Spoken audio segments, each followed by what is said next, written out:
So then, di ba sabi mo kanina, I know God, pero we are struggling to really obey Him. Di ba, Dan? Tapos, ang devotion ko kahapon, bilang nga sabi ko sa iyo, diba, late akong nakapag-devotion pagkatapos na ng work ko. Sabi dito, if someone, saan ito 1 John chapter 2 verse 4, 5, 4 and 5, sige.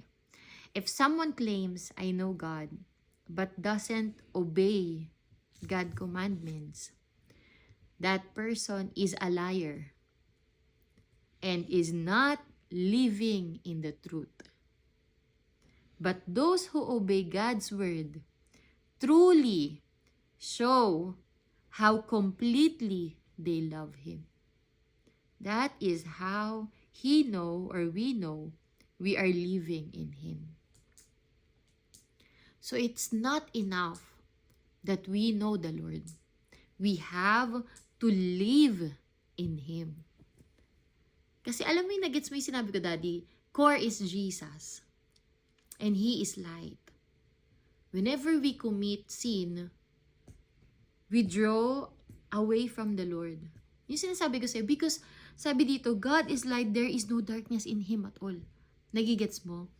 So if we do not obey the Lord, if we are only saying, I know God, we are outside of that light. Kasi yun lang yung sinasabi nating, I know God. But if we obey in Him, we are pushed or pulled towards Him. Para talagang masasabi, parang ano kasi, sa akin kasi, I can only say that I love the Lord if I obey Him. Ng buong puso, ng walang pagtataka. And in my status right now, do I love God? Hindi. Kung basing on that standard. Kasi there are times that I do not obey Him. And that is exactly His correction to me.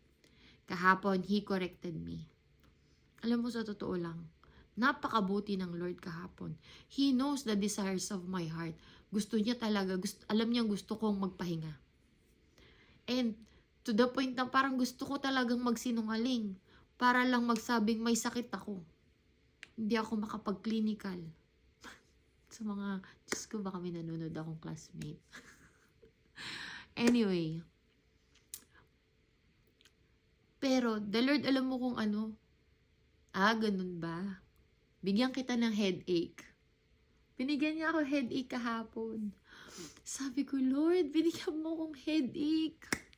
Alam mo, ako lang ngayon nagka-headache na masaya kahapon. Alam mo kung bakit? Kasi Lord, I don't have to lie. You protected me from lying. You do not want me to lie, pero yung thought of lying, that's sin. That is sin already. And that, the Lord corrected me so hard na sinabi niya sa akin, if someone claims I know God but doesn't obey God's commandment, that person is a liar. So He was telling me, you are a liar, anak. You are being hypocrite. And those words are so hurtful. Diba? But, ang naramdaman ko kasi doon is not correcting me to shame me, but correcting because I love you. Because you know me already. Yeah. Sabi niya sa akin, ang nararamdaman ko is, anak, I am correcting you because I want you to be in the light lang. I don't want you to be yung sa area na parang I know God lang. No. I want you to be in my core to the point that you can obey me, that I can use you for my purpose. I want you to maintain your pureness. I want you to maintain your godliness. I want you to maintain in me, live in me. For I have this purpose for you. Yun yung parang nakararamdaman ko na parang, anak, pinoprotektahan kita. I am correcting you because I wanna use you. Because for me to be used by the Lord, I need to have a pure heart. Pure heart that obeys really the Lord. And I feel so loved kahapon. Kahit kinokorek niya ako, maski hanggang do sa PRM. PRM. Kasi yung Yung PRM natin, loving God wholeheartedly, hindi wholeheartedly.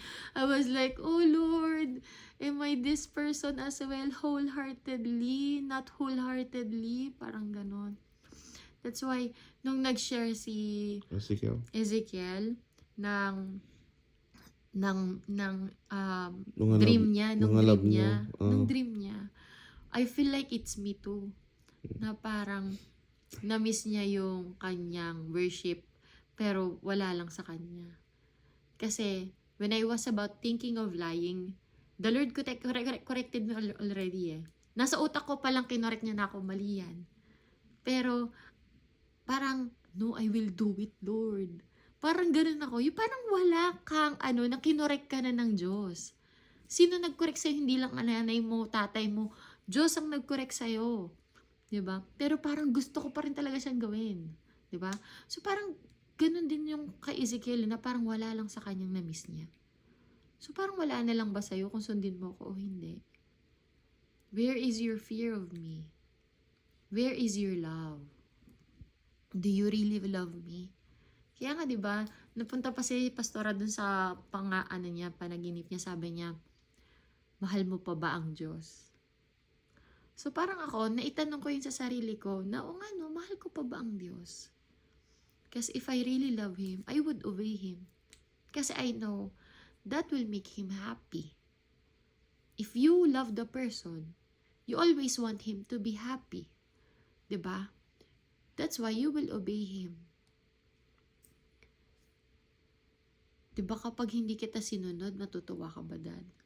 'Di ba hindi? Pero pag sinunod kita, masaya ka. So, ganun din kay Lord. I want to obey Him because I want Him to be happy.